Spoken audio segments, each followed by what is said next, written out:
This conference will now be recorded.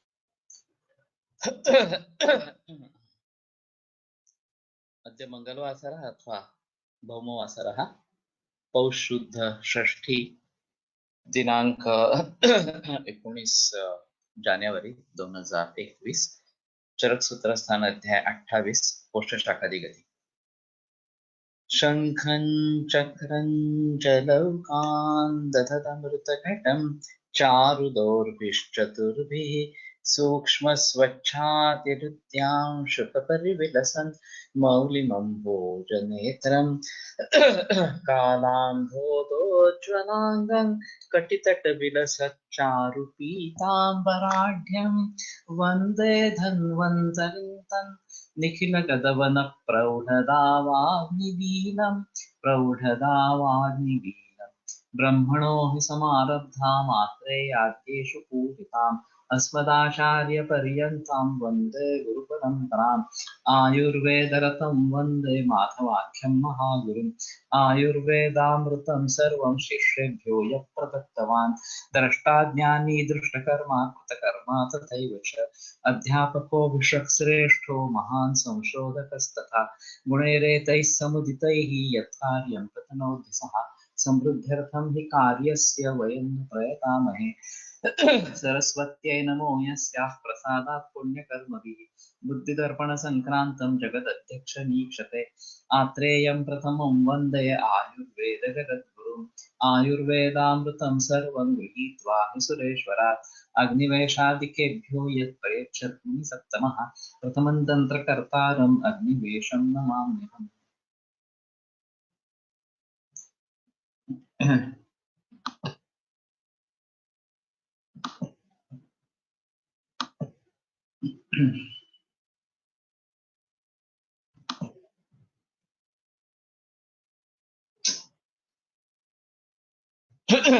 व्यायामादुष्मणस्तैक्ष्ण्यात् हितस्य अनवचारणात् कोष्ठात् शाखामलां यान्ति धृतत्वान् मारुतस्य च तत्रस्थाश्च विलम्बन्ते कदाचिन्न समीरिताः नादेशकाले कुप्यन्ति भूय हेतुप्रतीक्षिणः। तर्हि कोष्ठात् शाखाः मलाः कथं यान्ति, कैः कारणैः यान्ति, एवं तत्र विकारं कया पद्धत्या ते कुर्वन्ति इत्येतद्विषये ग्रन्थकाराः ब्रूते। व्यायामात् इत्यादि व्यायामात् ऊष्मणः तैक्ष्ण्यात् हितस्य अनवचारणात् एवं मारुतस्य धृतत्वात् मलाः कोष्ठात् शाखाः यान्ति इति तत्र अन्वयार्थः। तो व्यायाम से ऊष्मा के तैक्ष्ण्य से हित के अनवचारण से अहित सेवन से, या हित के अनवचारण यानी कि हित नहीं करना, अहित करना ही ऐसा ही, लेकिन जो अगर हित नहीं है वो अहित इस प्रकार का हो जाएगा। और द्रुतत्वात् मारुतस्य, और वायु के द्रुतत्व के कारण दोष कोष्ठ से लेकर शाखा में चले जाते हैं। तो शाखा यहाँ एक उपलक्षण ले लेना चाहिए, सिर्फ शाखाओं में नहीं जाते, अपनी जो मध्यम रोग मार्ग है उसमें भी दोष इस प्रकार से चले जाते हैं। तत्रस्थाश्च विलम्बन्ते कदाचित् न समीरिताः, कदाचित न समीरिताः एताः, जिनको प्रेरणा नहीं मिली है आगे की, वो वहीं पे रुक जाते हैं। न आदेश काले कुप्यन्ति, आदेश या अकाल इसमें उनका प्रकोप नहीं होता। वो हेतु प्रतीक्षिणा, जो फिर से हेतुओं की अपेक्षा करने वाले, हेतु की प्रतीक्षा करने वाले हैं, वो आदेश और अकाल इनमें प्रकोपित नहीं होते। वाग्भट ने ये थोड़ा अलग अलग सूत्र किए हैं और इसके बारे में पहले बहस की है और फिर बाद में पुष्प शाखा गति के बारे में बहस की गई है। तो वहां पे व्यायामादुष्मणः तैक्ष्ण्यात् अहिताचरणादपि, ऐसा वाग्भट में है, और हितस्य अनवचारणात् यहाँ पे है। तो अहिताचरणात् अपि से हितचरण से भी दोष शाखाओं से निकल को कोष्ठ शाखा कोष्ठ से निकलकर शाखा वर्मा से संधि के यहाँ जाते हैं, ऐसा अर्थ निकलता है। और अहिता चरण से भी होता है, ये कहने का मतलब इसमें है। तो वास्तव में स्थिति ऐसी है कि जो भी हम खाना खाएंगे उन्हीं से दोष धातु मल ये सभी भाव बनेंगे। सिर्फ फर्क इतना है कि दो ट्रेडिशंस इसमें है। एक मामा गोखले की ट्रेडिशन कहती है कि कफ पित्त मलाखेषु प्रस्वेदो न करो मच, ये जो सूत्र है कि धातुना कर्मशो मलाहा, तो रस का मल कफ और रक्त का मल पित्त, इस तरीके से कफ और पित्त की उत्पत्ति रस और रक्त के निर्माण के समय में होती है। और वायु के निर्माण के बारे में कोई संदेह नहीं है कि जो तृतीय अवस्था पाक कटु अवस्था पाक है उसमें वायु से कटुभाव होता है, वायु के निर्माण होता है। तो ये दोनों के लिए समान है। लेकिन अम्ल मधुर अवस्था पाक में कफ की निर्मित और अम्ल अवस्था पाक में पित्त की निर्मित, ये जो बाकी लोगों का मत है वो मामा गोखले को मंजूर नहीं था।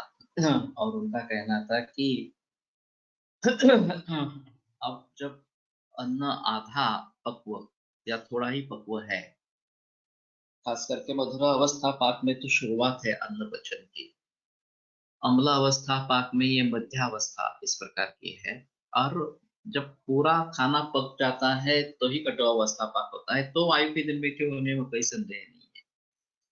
लेकिन जबकि अभी पूरी निर्मित हुई ही नहीं है, तो दोषों का निर्माण किस प्रकार से होगा, यह ऐसा उनका मंतव्य था। बाकी सब लोगों का यह कहना है कि चरक ने उसके बारे में उदीरण शब्द का प्रयोग किया है। इसके लिए मामा गोखले कहते रहते थे कि ये सिर्फ उदीरण है, ये उत्पत्ति नहीं है। लेकिन सुश्रुत का सूत्र अगर ले लेंगे तो लेश्मा संभवती इस प्रकार का है, तो वो निर्माण होता है, ऐसा उसका अर्थ हम ले सकते हैं। और वैसे वयोरात्रि मुक्तानंत मध्याधिका कर्मा, इस सूत्र के अनुसार भोजन के तुरंत बाद कफ की वृद्धि होती है या कफ बलवान इस प्रकार का होता है। भोजन के पचने के बीच के समय में पित्त प्रबल होता है या उसकी वृद्धि होती है, और अंत में वात प्रकोप होता है, इसमें संदेह नहीं है। तो इन बातों को ध्यान में रखते हुए वहीं पे निर्मित होती है, ये ज्यादा अहम इस प्रकार की बात है। अब सिर्फ आहार से ही दोष की वृद्धि होगी ऐसा नहीं है। व्यायाम वगैरह से वात की वृद्धि होती है, कफ का क्षय होता है, धूप में टहलने से पित्त की वृद्धि होती है, जागरण करने से वात और पित्त दोनों की वृद्धि होती है, वगैरह वगैरह। ऐसे विहार के बारे में कुछ उदाहरण है। लेकिन मुख्य रूप से जो दोषों का निर्माण होता है या दोषों की वृद्धि होती है वो आहार के जरिए होती रहती है, क्योंकि दोषों का भी पोषण आहार से ही होता है। तो जहां जब कोष्ठ स्थान में वो निर्माण हो जाते हैं तो सभी निज रोगों की उत्पत्ति के बारे में कोष्ठ से लेकर दोषों का प्रवास पूरे शरीर में होता रहता है, या उनका दूषों से मेलजोल हो जाता है, दोष दूष समूर्छना हो जाती है, और फिर और उनकी निर्मित होती है। तो ये दोष प्राकृत स्थिति के लिए भी, उनके कार्य के पूरे करने के लिए भी उनको शरीर में जाना ही है, शाखा और मर्म की संधि में जाना ही है। ऐसा नहीं हो सकता कि वो सिर्फ कोष्ठ में ही अपना काम करते रहेंगे। तो सकलम शरीरम अयन भूतम, विमास्थान अध्याय 5 में जो बात बताई गई है कि दोषों के लिए पूरा शरीर एक मार्ग है, अयन भूत इस प्रकार का है।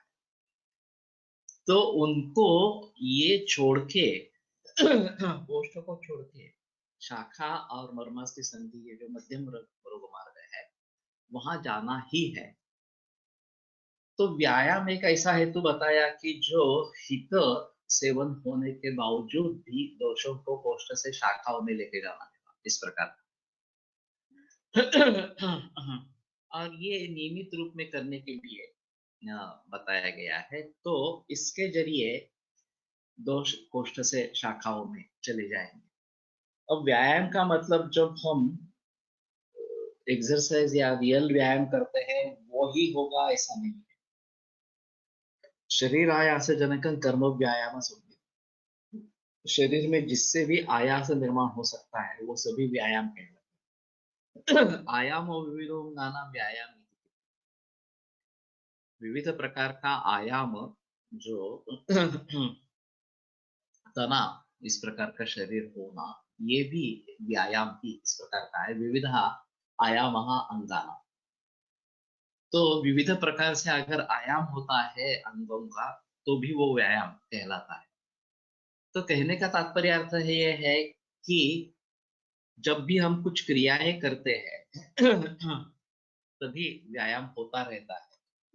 जिसको हम अभिव्यायाम कहते हैं वो प्रयत्न पूर्वक हम उसको करवाते हैं और कुछ उद्दिष्ट से करवाते हैं कि इससे इम्यूनिटी बढ़े, इससे मेद कम हो जाए, अग्नि बढ़े वगैरह वगैरह, इस दृष्टि से लेकर हम उसको करते हैं।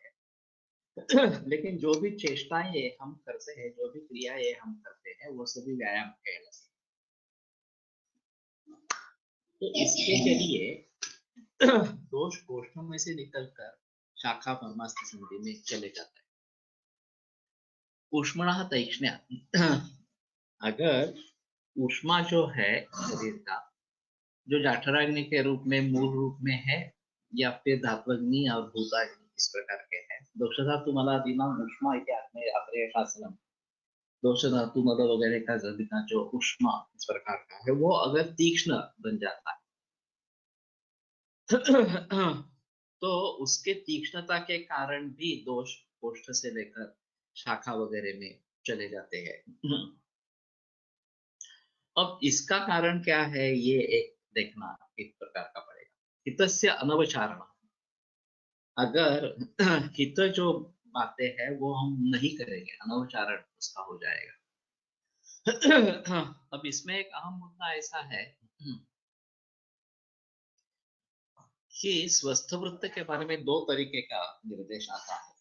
तच्च नित्यम प्रयुंजीत स्वास्थ्यम येन अनुवर्तते, वो उसका नित्य सेवन करना चाहिए जिसके कि स्वास्थ्य बना रहता है, स्वास्थ्य की अनुवृत्ति रहती है। अजातानाम विकाराणाम अनुत्पत्ति करज्य, और जो अजात विकार इस प्रकार के हैं जो निर्माण नहीं हुए हैं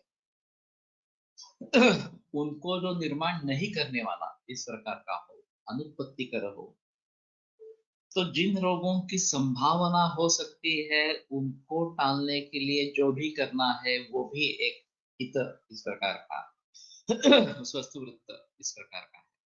स्पेसिफिक व्यायाम से स्पेसिफिक दोष शाखा में और वापस शाखा से कोष्ठ में ला सकेंगे क्या, सकेंगे क्या, पॉसिबल है। लेकिन ये थोड़ा फ्रैग्मेंटेड अप्रोच या फोकस्ड अप्रोच इस प्रकार है। पूरी फिजियोथेरेपी इसी के बेस पर है।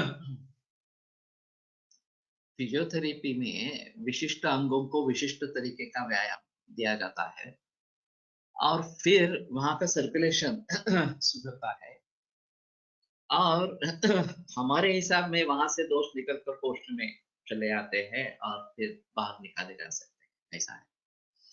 ऊष्मणस्तैक्ष्ण्यात्, ये जो बात बताई गई है, जो धारा पद्धति केरल में प्रचलित है, इसने स्नेहन और स्वेदन ये दो चीजें इस प्रकार की है। तो अग्नि इस प्रकार का अगर बढ़ेगा, उसकी तीक्ष्णता इस प्रकार की बढ़ेगी तो दोष कोष्ठ से लेकर शाखा वगैरह में चले जा सकते हैं, ऐसा थोड़ा सा है। ये रोगों की निर्मिति के लिए कारण है। वैसे ही स्नेहन स्वेदन करने के बाद दोष फिर से कोष्ठ में आएंगे, ये भी एक अजीब चीज इस प्रकार की है। उसके लिए स्नेह तैक्ष्ण्य नहीं बताया गया, आगे उसके बारे में जिक्र हो सकेगा। By exercise, endorphins are secreted which make us feel good, but by the regular work we get exhausted. How to explain? इसमें मेरे ख्याल में मन का संबंध ज्यादा है और उद्दिष्ट क्या है ये संबंध ज्यादा है। जब हम हाँ, ये काम हमें करना है या हमारी ड्यूटी है इस प्रकार के समझ के वो करते रहेंगे तो वो वर्क होगा, उससे एक्सर्शन होगा, ये व्यायाम नहीं कहलाएगा। लेकिन अगर हम उसको उस दृष्टि से करते हैं कि मैं व्यायाम कर रहा हूं और इसलिए ये कर रहा हूं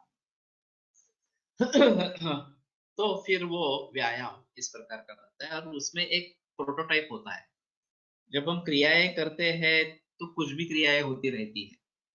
बहुत सारे लोग कहते हैं कि व्यायाम करते हो क्या, नहीं करते हैं। मेरा क्या, फ्लोर पे काम है तो बहुत घूमना पड़ता है तो उसी में व्यायाम हो जाता है, ऐसा उनका कहना रहता है।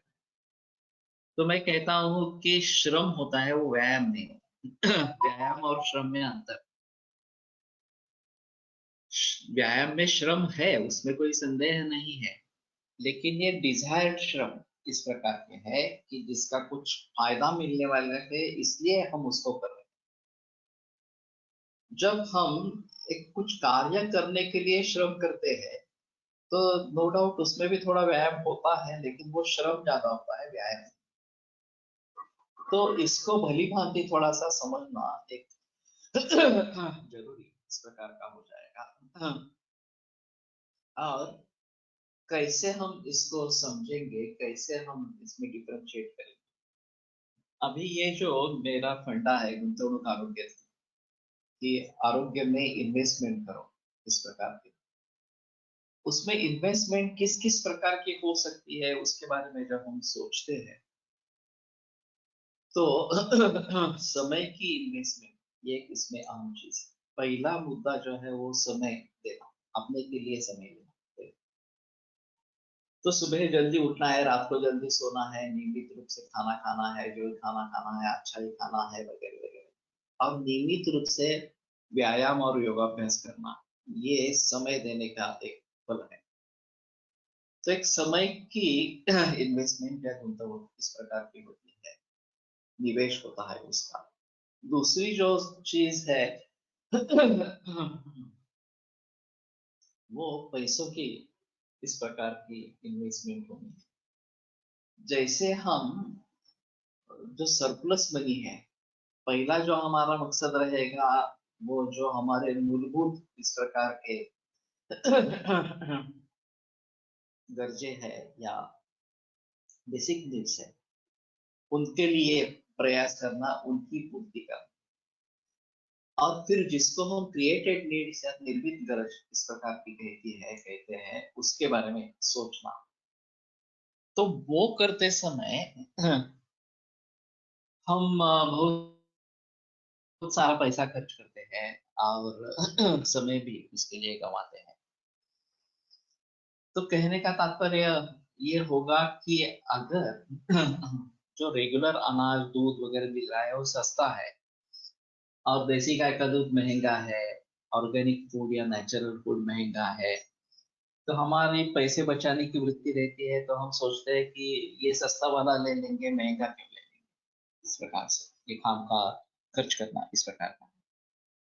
तो मैं कहता हूँ ये खर्च नहीं है, ये इन्वेस्टमेंट है अगर आप इस प्रकार का नैसर्गिक अन्न या कम से कम ऑर्गेनिक लेते हैं, देसी गाय का ही दूध लेते हैं, तो ये इन्वेस्टमेंट जैसा है। आपका स्वास्थ्य अगर बना रहे, आपको कोई भी बीमारी नहीं आए और आरोग्य संपन्न तरीके से आप 100 बरस तक जिएंगे, तो ये इन्वेस्टमेंट काम में आ गई ये इन्वेस्टमेंट का फल मिल गया और ज्यादा कुछ फल चाहिए ऐसा कुछ नहीं है।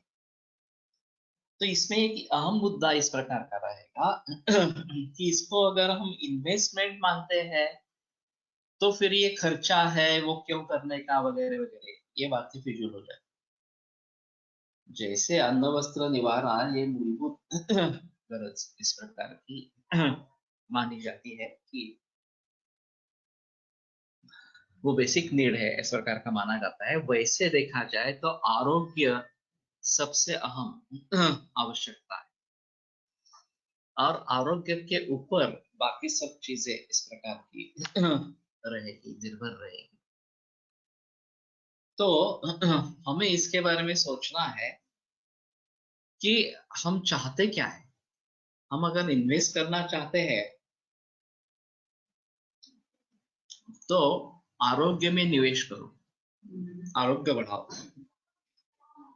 फिर हम धर्म अर्थ काम मोक्ष जो चतुर्विध पुरुषार्थ है उनको हासिल कर सकते हैं। अगर आरोग्य ही नहीं रहा तो इनको कैसे हासिल करेंगे, ये सबसे आम चीज है। और ये अगर हासिल नहीं हो तो पूरा पूरा जीवन ही व्यर्थ हो गया। मानव जन्म दुर्लभ दुर्लभ है और उसको हमने ऐसे ही जाने दिया, उसमें कुछ हासिल नहीं किया, तो हमारे जैसा मूर्ख दूसरा कोई नहीं।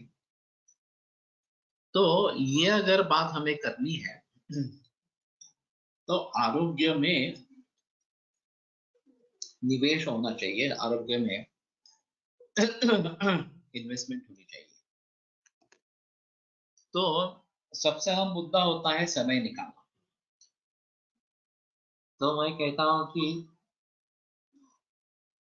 आप सोच कर समझ सोच समझ कर समय निकालें कि कहाँ मैं इसके लिए समय दे सकता हूँ। अगर ऐसी चीज है कि मेरा ऑफिस 4-5 किलोमीटर अंतर पे है और मैं आसानी से चल सकता हूँ, तो फिर अगर मैं ये मानकर कि मुझे ऑफिस में जाना ही है और साथ में मेरा व्यायाम भी हो जाएगा, मेरा संक्रमण भी हो जाएगा, तो मैं उस दृष्टि से अगर संक्रमण करूंगा तो वो व्यायाम होगा तो उसका फल जरूर मिलेगा। लेकिन मेरे पास पैसे नहीं है, मेरे पास व्हीकल नहीं है, इसलिए मैं जबरदस्ती चल रहा हूँ, ऐसा अगर हम सोचेंगे तो फिर उसका फायदा कुछ नहीं होगा। तो ये समझ पाना बहुत जरूरी है कि मैं किस उद्देश्य से ये कर रहा हूँ। तो लोगों को मैं सुझाव देता हूँ कि ठीक है, आप किस तरीके से दो चीजों को इकट्ठा कर सकते हैं वो थोड़ा सोचो। निकाल सेकंड। हाँ, किस तरीके से हम दो चीजों को इकट्ठा कर सकते हैं उसके बारे में अगर हम सोचेंगे तो ज्यादा बेहतर इस प्रकार का। जब मैं कॉलेज में पढ़ता था बीएमएस में, तो हम साइकिल पे कॉलेज पे जाते थे और साइकिल पे जाना ये एक एक्सरसाइज होता था। मेरा कॉलेज करीबन 6-7 किलोमीटर था घर से, तो आते जाते वक्त एक्सरसाइज हो जाता था, नेचुरली हो जाता था। और दूसरी चीज इसमें ऐसी थी कि मैं कंठस्थीकरण जो मेरा है वो सभी मैंने उसमें जाते वक्त में दोहराता रहता। जाते समय आधा घंटा अगर मिलता है तो 15 मिनट में 2-2 अध्याय का जो रिपीटेशन जो है उसको फिर याद करना वो हो जाता है। आते समय तो अध्ययन का हो जाता। मैंने फर्स्ट ईयर में करीबन 20-22 अध्याय पाठ किए थे, अष्टांग हृदय के कंठस्थीकरण किया था अध्ययन का, और फिर उसको मैं उसी तरीके से दोहराता रहता। तो आज भी मेरा पाठांतर काफी हद तक मुझे याद है इतने बरस होने के बाद। ये मैंने बात की है 75-76 की बात है, अभी करीबन 35 बरस उसके हो गए अभी भी मेरा कंठस्थीकरण जो है वो मुझे याद है। फिर बाद में यही तरीका मैंने अपना लिया अध्ययन के लिए। जब मैं फर्स्ट ईयर में था तो हमें सबसे अहम महत्व लगता है एनाटॉमी ऑफ फिजियोलॉजी, क्योंकि इंटर साइंस, मैंने तो इंटर साइंस किया था, 12वीं कक्षा तक हम वही पढ़ते आए हैं। और मेडिकल में आए हैं तो एनाटॉमी फिजियोलॉजी तो जाननी होगी ही, ऐसा एक मतलब प्रवाह इस प्रकार का होता है। और खास करके एनाटॉमी बहुत ही समय ले लेती है, ये एक अहम चीज है और स्लीपरी सब्जेक्ट है, ध्यान में नहीं रहे। तो उसके लिए बहुत ही कोशिश करनी पड़ती है और उसका आगे कुछ भी नहीं है फायदा। सर्जरी को छोड़कर अगर सर्जरी आप लेते हैं, आगे करते हैं, तो कितने लोग सर्जरी करते हैं आगे। और जो ज्ञान मेडिकल प्रैक्टिस के लिए चाहिए तो इतना कम है वास्तव में कि इसके लिए एनाटॉमी में इतनी बहस करने की आवश्यकता ही नहीं है। अब स्कूल लेवल पर या कॉलेज लेवल पर भी जब हम ये अरिथमेटिक वगैरह पढ़ते थे, अंकगणित या फिर भूमिति वगैरह के बारे में, तो मुझे आश्चर्य है कि किसको लगता है इतना गणित कौन इतने गहरे में जाकर सोचते हैं गणित के बारे में, उसका विचार विमर्श होता है। और जो व्यवहार में हमें चाहिए उसके बारे में हमें कुछ जानकारी नहीं। ये अजीब शिक्षा पद्धति है अभी की जो है। तो उसी तरीके से एनाटॉमी एक बोझ बन जाता है। और दूसरी अहम चीज उसमें ऐसी होती है कि जो आयुर्वेद के सब्जेक्ट है उनकी तरफ हमारा दुर्लक्ष हो जाता है। खास करके संस्कृत ये बेस है। संस्कृत किस लिए रखा गया फर्स्ट ईयर में, कि ताकि आप मूल ग्रंथ संस्कृत से पढ़ सको, इतना आपका संस्कृत का ज्ञान बढ़ जाए। अभी परिस्थिति ये है कि संस्कृत संहिता सिद्धांत के अध्यापक भी संस्कृत नहीं पढ़ते, बाकी लोगों की बात ही छोड़ो। तो वो भी अगर नहीं पढ़ पा रहे हैं तो कहाँ रहा ये संस्कृत रखने का मतलब। और सीधा जिनका कुछ भी संस्कृत नहीं है उनको सीधा पाणिनीय व्याकरण पढ़ाना, ये तो और मूर्खता है। पाणिनीय व्याकरण अप्रतिम है, ये उत्तम बुद्धि कौशल्य का नमूना है। मैंने उसमें एमए किया है पाणिनीय व्याकरण में, मेरी किताब है व्याकरण। लेकिन फिर भी मैं नहीं मानता कि इन प्रकार के छात्रों के लिए ये अच्छा सिलेबस है। छोटे छोटे संस्कृत के लेकर पैराग्राफ्स को लेकर कथाओं को लेकर संस्कृत पढ़ाएंगे तो शायद बात बनेगी, या डायरेक्ट मेथड जैसे हम कर रहे हैं कि मूल सूत्र पढ़ो, सूत्र कैसे पढ़ना है ये सीखो, टीका पढ़ो और समझने की कोशिश करते रहो, कर्ता कर्म क्रियापद वगैरह वगैरह इस प्रकार से। तो ये अगर होता है तो आप मूल ग्रंथ पढ़ पाओगे, तभी मूल ग्रंथों से जो अर्थ निकलता है उसका आनंद ले पाओगे या उसका प्रयोग कर पाओगे। फिलहाल परिस्थिति ऐसी है कि ये कुछ बातें हो नहीं रही है और जो भी कोलटकर सर ने प्रयास किए इसलिए हम पढ़ रहे हैं इस प्रकार से। लेकिन ये प्रयास इतना कम है कि उसके बारे में बोलना ही मुश्किल इस प्रकार का हो जाता है। अब दूसरी बात ऐसी है कि पूरा समय अगर फर्स्ट ईयर के छात्र एनाटॉमी फिजियोलॉजी में दे देते हैं, खास करके एनाटॉमी दे देते हैं, ते संस्कृत पदार्थ विज्ञान अष्टांग हृदय ये जो मूल आयुर्वेद के ग्रंथ हैं उसके बारे में पूरा दुर्लक्ष्य इस प्रकार का हो जाता है। कोई ध्यान ही उसकी तरफ जाता नहीं है और बेसी कच्चा इस प्रकार का रह जाता है। और फिर आगे की जो निदान चिकित्सा वगैरह जो पद्धतियां हैं आयुर्वेद के बारे में जो सोचना है वो कैसे सोच पाएंगे अगर ये मूल ढांचा जो है वही अच्छा नहीं है, तो आगे कैसे चल चल पाएंगे। तो हमारे सौभाग्य से काले नाम के कोलटकर सर के मित्र थे।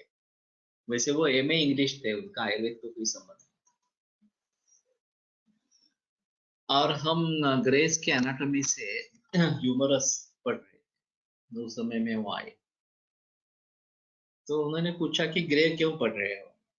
मैंने कहा क्या पूछा जाता है परीक्षा में, तो उसके लिए वर्णन करना तो पड़ता है।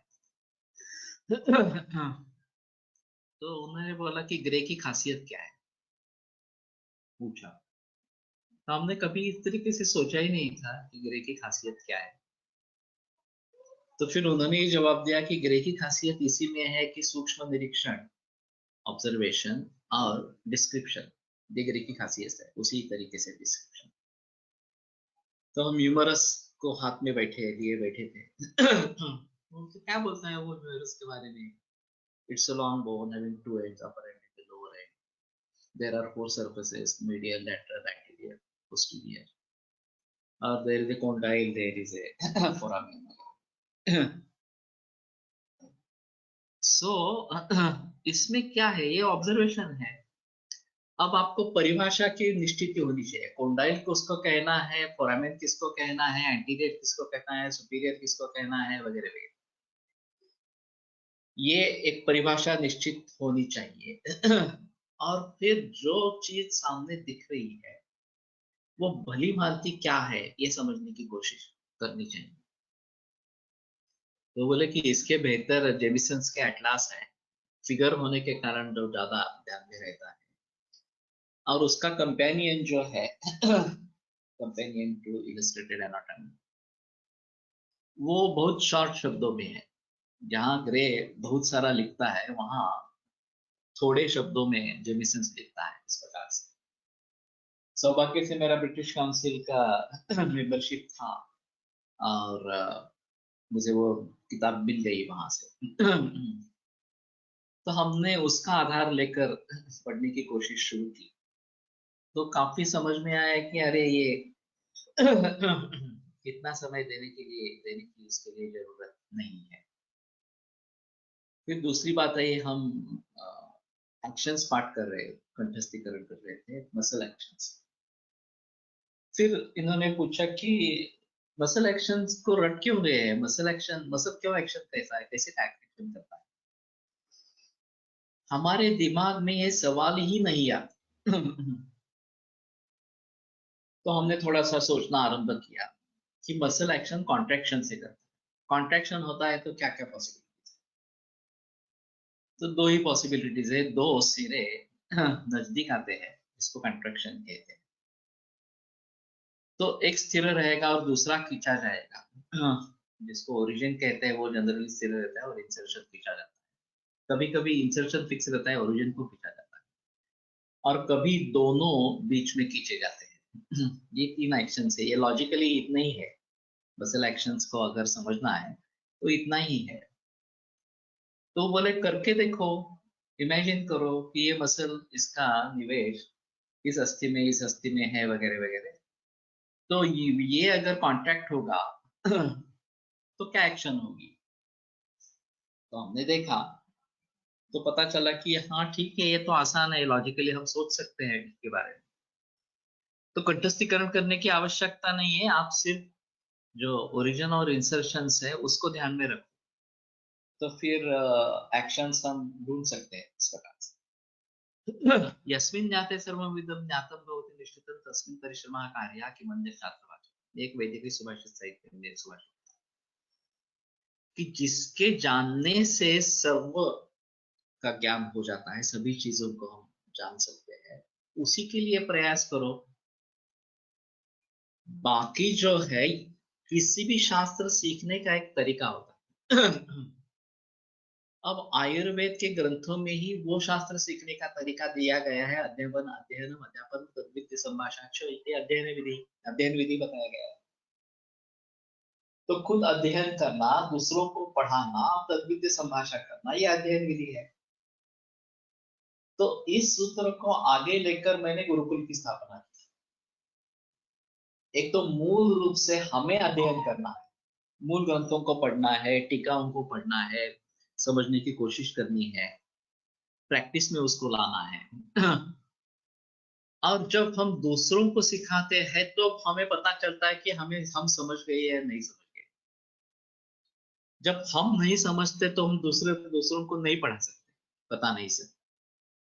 तो जब अध्यापन की बात आती है तो हमें अच्छे ढंग से वो समझ में आने लगता है. अरे ये कोई दूसरा इसके ऊपर इस प्रकार का सवाल उठाएगा तो उसका जवाब क्या रहेगा. तो ये अगर हम सोचेंगे तो हमारा अध्ययन अच्छा इस प्रकार का बन जाएगा. और फिर उसके जरिए हम दूसरों को भी अच्छा सुनाते रहेंगे, बताते रहेंगे. ये पढ़ने का मेरा एक मकसद ये भी है कि मैं खुद इससे सीखता जाऊं. जब मैंने ये कार्य आरंभ किया कि इस प्रकार से हम मूल ग्रंथों को पढ़ाएंगे और टीकाओं के आधार पर पढ़ाएंगे और प्रैक्टिस के अनुभव को उसके बारे में बोलेंगे इस प्रकार से। तो लोगों को फायदा हो रहा है नहीं हो रहा है या अलग चीज है कि, लेकिन मुझको फायदा जरूर हो रहा है क्योंकि मैं अध्ययन विधि कर रहा हूँ, मैं खुद भी पढ़ रहा हूँ, मैं दूसरों को सिखा भी रहा हूँ और थोड़ा शेयरिंग हो रहा है। मैं भी अपने अनुभव बताता हूँ, लोग भी अपने अपने अनुभव बताते हैं। मेरे पास काफी लोगों के अनुभव है, तो मैं शेयर करता रहता हूँ, तो द्वितीय संभाषा इस प्रकार की भी हो जाती है। तो ये मेरे लिए भी अध्ययन विधि है, आप सभी के लिए भी अध्ययन विधि है। और यही तरीका है शास्त्र सीखने का जो हम नहीं कर रहे हैं कॉलेज में जाकर। एमडी हो, पीएचडी हो, या बीएमएस कर रहे हो, ये हो नहीं रहा इस प्रकार से। तो जिस प्रकार से इस शास्त्र का अध्ययन करना चाहिए वो अगर हम नहीं कर रहे हैं तो शास्त्र हम कैसे समझेंगे, ये सबसे अहम चीज है। और इसलिए हमारा समय किसी दूसरे चीज में जा रहा है, खर्च हो रहा है, एनाटॉमी जैसे सब्जेक्ट्स में खर्च हो रहा है। तो मैंने ये ठान लिया कि ठीक है, एनाटॉमी में इतना समय देने की जरूरत नहीं, केवल 15 दिन में एनाटॉमी कर सकते हैं। और वैसे भी स्लीपरी सब्जेक्ट है, तो परीक्षा के अंतिम चरण में एनाटॉमी का अभ्यास करना है लास्ट 15 डेज, और परीक्षा को जाते समय रट के जाना है बस।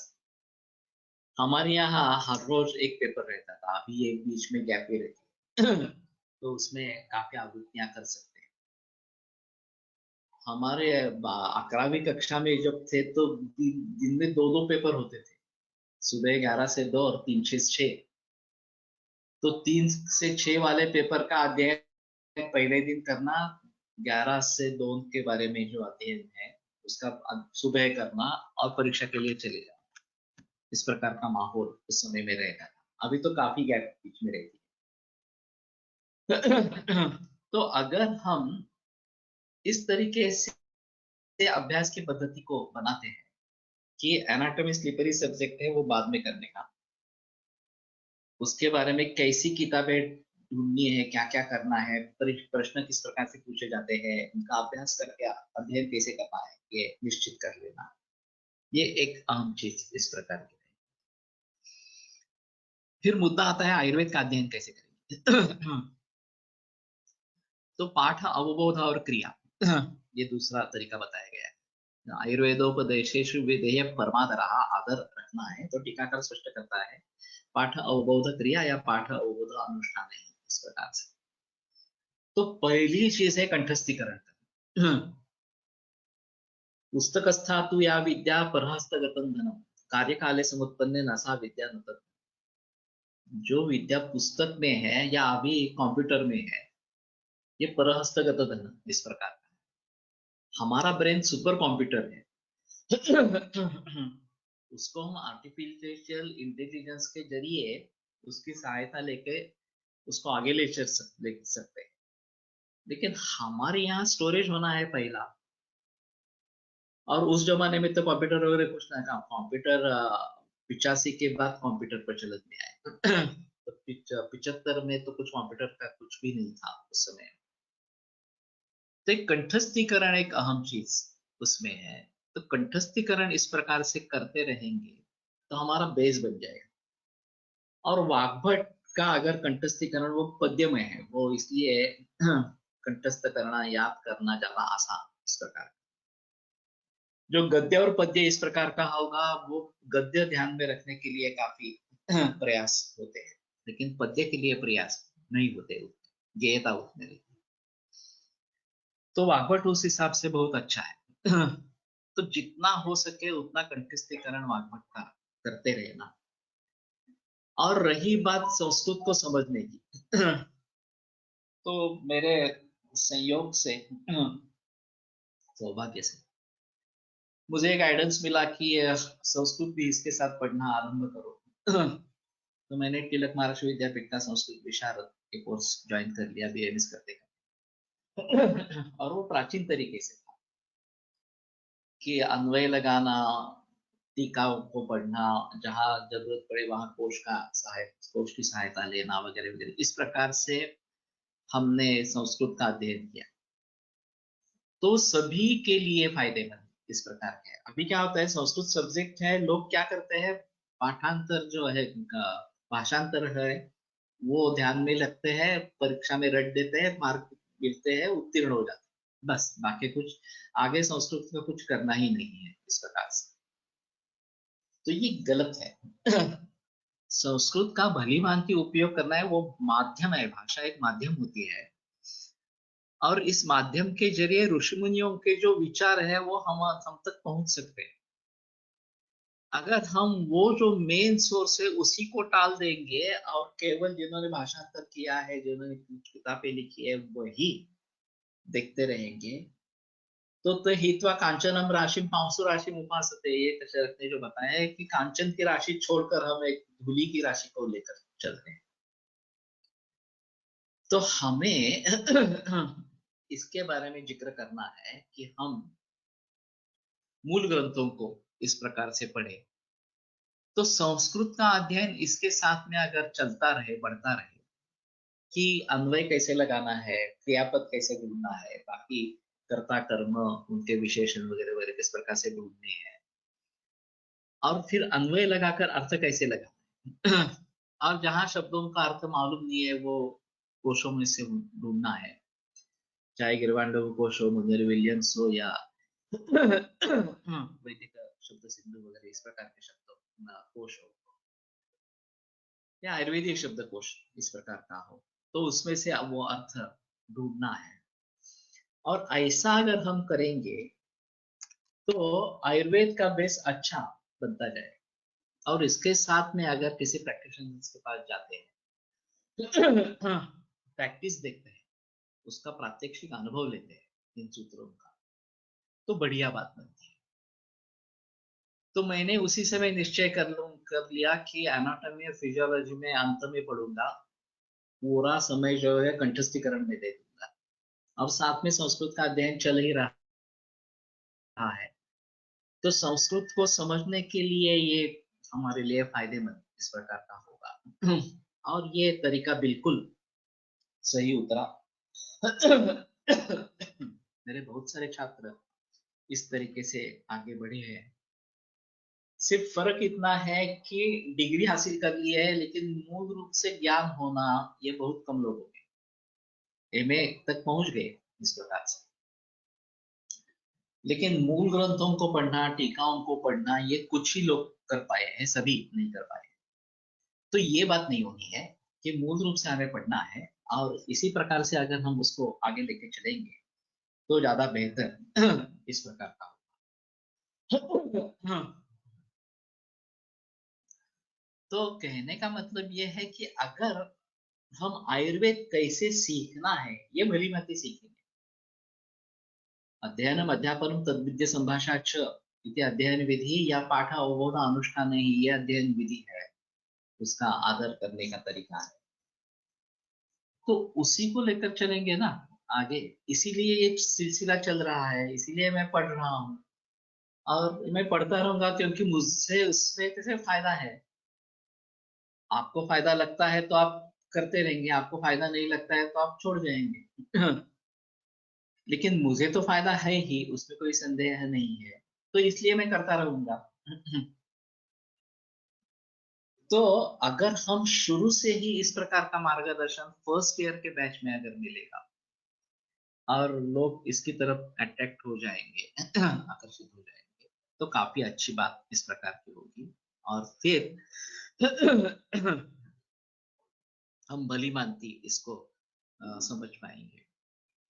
तो हित से अनवचारणात, हित का अनवचारण होने के कारण हित जो है वो न करने के जरिए भी दोष कोष्ठ से शाखाओं में चले जाते हैं, ये रोग के हिसाब से जाते हैं।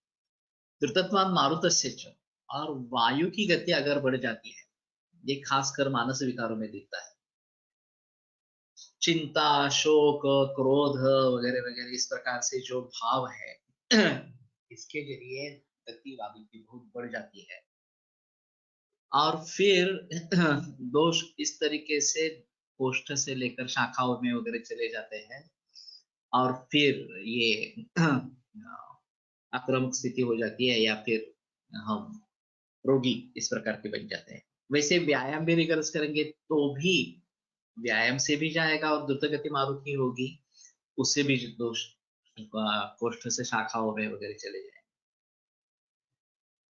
तो दोषों का इस प्रकार से कोष्ठ से शाखा बर्मा से संधि में जाना आवश्यक भी है, वो प्राकृतिक भी है, लेकिन वो वैकृतिक भी है, वैकारिक भी है।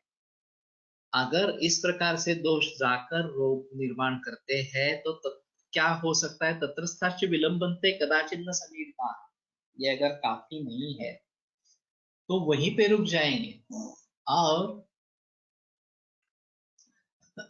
उनको जब तक उतनी प्रेरणा नहीं मिलती या देश या काल अनुकूल इस प्रकार के नहीं रहेंगे तो भूय हेतु प्रतीक्षणा, वो कारणों की राह देखते रहेंगे, क्या और कुछ कारण घटे और फिर मैं रोग निर्मित करूंगा इस प्रकार। तो हमारे यहाँ जो व्यभिचारी हेतु इस प्रकार का बताया गया है, दुर्बलत्वात् व्याधिकरण असमर्थ इस प्रकार, ये आगे सूत्र आएगा माधव मधुकोष्टिका में विधान में इस प्रकार से चत्वारो व्यभिचारी दूर निकट प्राधानिकत्वात्, ये जब सारांश रूप से जो विभिन्न प्रकार का क्लासिफिकेशन है वो एक श्लोक में निबद्ध इस प्रकार का किया गया है। तो उसमें एक चीज व्यभिचारी है इस प्रकार का बताया गया है कि जो दुर्बल होने के कारण व्याधि निर्माण करने में सक्षम इस प्रकार का नहीं होता, तो ये भी एक अहम चीज है। अब जब लोग बोलते हैं कि मैं इतने दिन से ये सब कर रहा हूँ, मुझे कुछ भी नहीं हुआ है, इतने देर दिन से सिगरेट पी रहा हूँ, मद्यपान कर रहा हूँ, ये उल्टा सीधा खाना खा रहा हूँ, कुछ भी नहीं हुआ है, तो ये मतलब नहीं है कि ये हित है या अहित नहीं है, ये निस्संशय अहित ही है। अभी इसका परिणाम दिख नहीं रहा क्योंकि वो भय हेतु प्रतीक्षा, एक चरम अवस्था उसकी जब प्राप्त हो जाएगी तो वो विकार निर्माण करेगा और वो काफी गंभीर विकार निर्माण करेगा क्योंकि हेतिसवन इतना जबरदस्त है, इस प्रकार का है, इतना स्ट्रेंथ वाला है। तो इन सभी बातों को ध्यान में रखते हुए हमें आगे बढ़ना है। तो न अदेश काले कुप्यन्ति, अदेश और अकाल इसमें प्रकोप नहीं होता है, भूय अति प्रतीक्षणा, वो बार बार हेतु की अपेक्षा करते रहते हैं, उनकी प्रतीक्षा करते रहते हैं और फिर जब मौका मिल जाता है तो प्रकोपित हो जाते हैं और विकारों को निर्माण, और हम समझते हैं अरे अचानक विकार हो गया, अचानक कैसे हो जाएगा, हृदरोग जैसी बीमारी, कैंसर जैसी बीमारी क्या अचानक होगी क्या, ये पॉसिबल ही नहीं है। ये बहुत काल से ये सब चल रहा है, एक चरम अवस्था जब तक पहुंची नहीं तब तक कुछ एक्सप्रेस नहीं होगा, जब भी चरम अवस्था प्राप्त हो गई, एक अंतिम हेतु मिल गया उसको, तो विस्फोट हो गया। तो सिर्फ वो अंतिम हेतु कारण है ही नहीं, पहले से लेकर जो भी कारण हो रहे हैं वो सभी उसमें कारण इस प्रकार के हैं। तब तक तो व्यभिचारी हेतु थे, अब ये हेतु बन गए इस प्रकार से, तब तक कुछ हुआ नहीं था, डिसीज नहीं हुआ था, तब तक उसको व्यभिचारी कहते। अब जबकि इन्होंने रोग का निर्माण किया है और उसमें निश्चित रूप से इनका संबंध है, तो फिर सोचना पड़ेगा कि नहीं, ये हेतु ही है इस प्रकार से। ठीक है, आज भी यहीं पे रुकते हैं, कल भी मैं कोशिश करूंगा, कल यहाँ से निकलना है। तो यहाँ के भी बहुत सारे कामकाज है, तो जितना हो सकेगा उतना ले लेंगे और सिलसिला आगे बढ़ाते रहेंगे। आयुर्वेद प्रकांडो निगदित इह हि शल्यतंत्र प्रधानः, शिष्येभ्यः शाश्वतोऽयं निखिल जन कृपा व्याप्त चित्तेन येन आयुर्वेदस्य वाञ्छन् पुनरपि भुवने ताञ्च सुष्ठु प्रतिष्ठा श्रेष्ठं धन्वन्तरिं तं प्रणमति च सदा वैद्यवर्गो हि नूनम्, वैद्यवर्गो हि नूनम्। विरम्यते व्याख्यानकः श्वः पुनरपि मिलिष्यामः।